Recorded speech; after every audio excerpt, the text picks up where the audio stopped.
नमस्कार and I welcome you all to world affairs. So China ने आज के समय ताइवान को कंप्लीटली घेर लिया है। यहाँ पर आप देख पाओगे ट्वीट है चाइना के सरकारी मीडिया ग्लोबल टाइम्स की। इन लोगों ने कहा है कि सिंस यूएसए की जो स्पीकर है पार्लियामेंट की, ये चाइना से बिना परमिशन लिए ताइवान चली गई। इसके रिस्पॉन्स में चाइना की जो मिलिट्री है इसने कंप्लीटली घेर लिया है ताइवान को। इस तरीके से यहाँ पे आप देखोगे जो भी ये रेड बॉक्सेस है ना, यहाँ पर आज के समय चाइना की मिलिट्री कर रही है युद्ध अभ्यास। और चाइना की मीडिया से जुड़े हुए जो पत्रकार हैं, इन लोगों ने यहाँ पर यह भी क्लेम किया है कि चाइना ने अभी के लिए ताइवान के जो भी मेन पोर्ट्स हैं, जो भी बंदरगाह हैं जिससे ताइवान ट्रेड करता था, ये अभी के लिए ब्लॉक कर दिए हैं। यहाँ पर आप देख पाओगे the waterways of Taiwan main ports will be blocked during the drills. और इस वक्त मैं आपको ये भी बता दूं कि खतरा बहुत जरा हाई है चाइना के एक इवेंचुअल अटैक का ऑन ताइवान। और ये बात सिर्फ मैं नहीं कह रहा, मैंने आपको प्रीवियस वीडियोस में बताया था कि ताइवान मैन्युफैक्चरिंग के मामले में अगर एक चीज के अंदर वर्ल्ड लीडर है तो वो है सेमीकंडक्टर चिप मैन्युफैक्चरिंग। चिप जो आप यूज करते हैं लैपटॉप में, टैबलेट्स में, कंप्यूटर्स में, बाकी इलेक्ट्रॉनिक्स में भी। तो जो सेमीकंडक्टर चिप्स हैं उनका दुनिया में सबसे बड़ा मैन्युफैक्चरर है TSMC। TSMC एक ताइवान की कंपनी है और इन लोगों ने हाथ खड़े कर दिए हैं। TSMC के CEO ने ओपनली कह दिया है कि अगर चाइना ने अटैक कर दिया ताइवान को तो सेमीकंडक्टर हमसे फिर ना बनते, हमारी सारी जो फैक्ट्रीज है ये बंद हो जाएगी। और दुनिया भर में आप देखोगे सेमीकंडक्टर की बहुत ज्यादा शॉर्टेज होने वाली है। मान लीजिए अगर चाइना एक स्मॉल स्केल वॉरफेयर भी यहाँ पर स्टार्ट कर देता है, मिलिट्री तो डिप्लॉय हो गई, घेर लिया इन लोगों ने, इसके बाद चाइना अगर एक स्टेप और लेता है तो दुनिया भर में मोबाइल फोन के दाम, लैपटॉप के दाम, इलेक्ट्रॉनिक आइटम्स के दाम बहुत ही तेजी से बढ़ जाएंगे। Suddenly there will be a huge spike. तो जब ताइवान की बड़ी कंपनीज के CEO ही यहाँ पर डर रहे हैं, ऑब्वियस सी बात है जो आम इंसान होगा ताइवान में वो भी चिंतित है। ताइवान ने बेसिकली वॉर के लिए प्रिपेयर करना स्टार्ट कर दिया है। डिफेंसेस इनके ऑल टाइम हाई पर हैं। मगर हो सकता है कि यहाँ पर आप एक बात सोचे, जो भी कहो जो बाइडन ने दम दिखाया है यहाँ पर। जो बाइडन ने पहली बार एक बार को कड़ा डिसीजन लिया है और नैन्सी पेलोसी को भेज दिया ताइवान में। चाइना को एक बार को जवाब तो दे ही दिया। देखो यहाँ पर मैं आपको ये बात भी क्लियर कर दूं, नैन्सी पेलोसी को ताइवान में भेजना जो बाइडन का आइडिया नहीं था। जो बाइडन एक्चुअली काफी खिलाफ थे इस सब के। यहां पर आप देखिए USA टुडे का ये आर्टिकल आपको दिखा रहा हूं, हेडलाइन पढ़िए मेरे साथ। Nancy Pelosi visiting Taiwan despite China threat.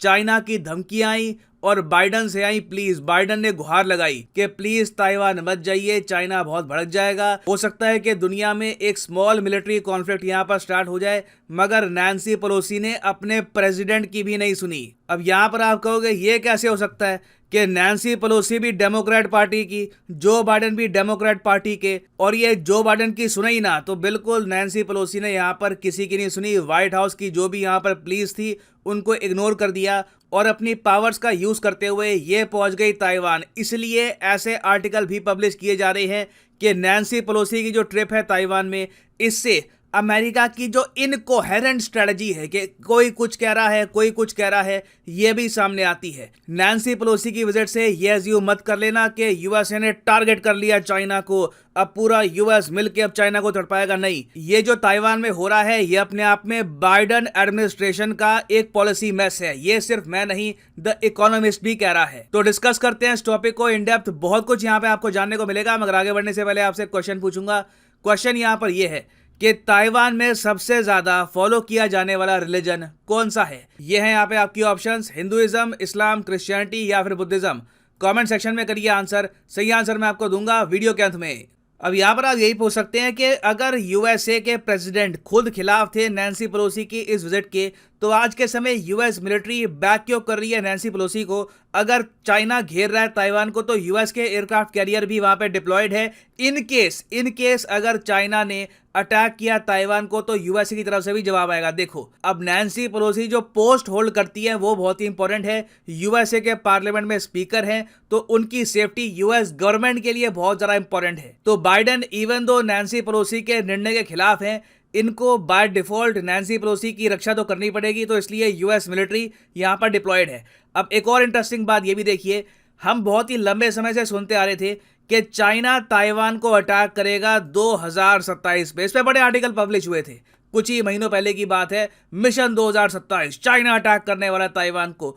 ये इसके बारे में बहुत बातचीत हो रही थी। मैं वैसे आपको ये बता दूं, चाइना 2022 में अटैक करे ना करे, अभी अटैक होना हो मुझे पता नहीं की। चाइना ने यहाँ पर पोजीशन ले ली है, घेर लिया है ताइवान को। इसके बाद चाइना क्या करता है no one knows, but eventually मैं आपको बता दूं अब मिशन 2027 से काफी पहले चाइना एक बार को बड़ी कोशिश करेगा ताइवान को अटैक करने की और ताइवान को पूरी तरीके से कब्जाने की। अभी ऑलरेडी आप अगर देखो तो चाइना ने अपनी मिलिट्री माइट दिखा दी है। इन लोगों ने सबसे पहले तो ताइवान को इस तरीके से घेरा है, ताइवान के आसपास मिसाइल लॉन्चेस की प्रैक्टिस कर रहे हैं। जी हाँ, चाइना ने मिसाइल ड्रिल्स लॉन्च कर दी है ताइवान के आसपास। लगातार एक के बाद एक चाइना की नेवी यहां पर मिसाइल लॉन्च कर रही है। और आप खुद समझ सकते हैं, जब आप मिसाइल लॉन्च करते हो एक जगह, वहां पे ना कोई एयरप्लेन फ्लाई करता है ना कोई कार्गो शिप जाती है, तो बेसिकली चाइना ने बिना कुछ कहे पूरा जो ट्रेड है ताइवान के आसपास का, ये अभी के लिए कट कर दिया है। उसके अलावा ताइवान के जो एग्रीकल्चरल गुड्स हैं उन पर सैंक्शंस भी लगा दिए हैं। ताइवान सब्जियां, फ्रूट्स वगैरह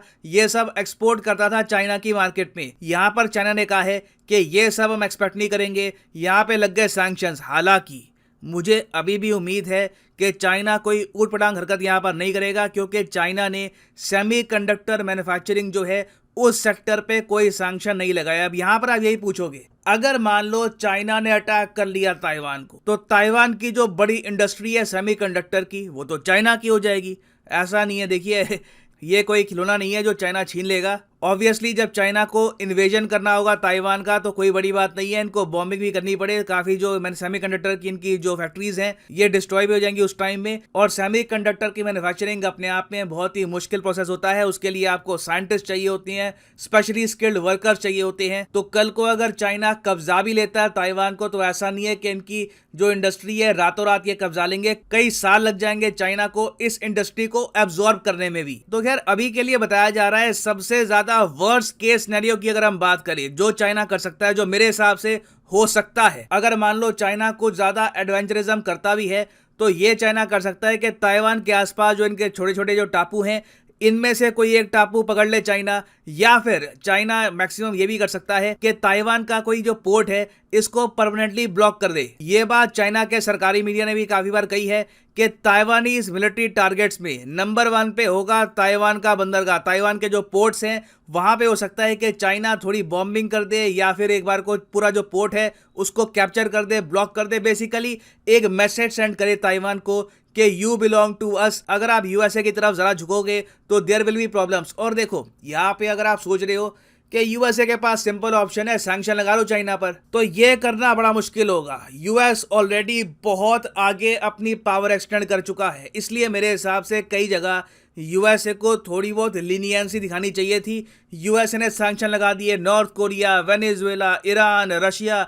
अब उसके बाद चाइना पर भी दुनिया ऐसे सैंक्शंस को नहीं मानेगी, और इसलिए रशिया भी अब बढ़ चढ़ के चाइना के सपोर्ट में आ गया है। रशिया ने कहा है कि जो पेलोसी की विजिट है टू ताइवान, ये एक प्रोवोकेशन है। रशिया ने यह भी कहा है कि ताइवान चाइना का हिस्सा है रशिया के हिसाब से, और इवेंचुअली इसको चाइना में ही मर्ज कर जाना है। यूएसए को ताइवान से दूर रहना चाहिए। तो रशिया जो नैरेटिव यहाँ पर बुन रहा है ये यूक्रेन जैसा ही है कि यूएसए इस तरीके से आया, चाइना को प्रोवोक किया, और उसके बाद जो ये डंडी है ये पकड़ा दी ताइवान के हाथ में, और अब चाइना देख रहा है इस तरीके से ताइवान को। ये मीम आज के समय Russian social media, even Taiwan China के सोशल मीडिया में काफी डिस्कस की जा रही है कि यूएस ऑलमोस्ट धकेल रहा है ताइवान को वॉर की तरफ। खुद इनकी मिलिट्री बहुत दूर है। मैं यहाँ पर देख रहा हूँ चाइना ने कंप्लीटली घेर लिया ताइवान को, यूएसए की नेवी ने जरा यहाँ पर रेजिस्ट किया नहीं। तो कहीं ना कहीं मैं ये कहूंगा कि यूएसए को रिस्पॉन्सिबिलिटी यहाँ पर लेनी चाहिए। अगर ये जेन्युइनली ताइवान को बैक करना चाहते हैं तो कहीं ना कहीं यूएसए को डिक्लेयर करना होगा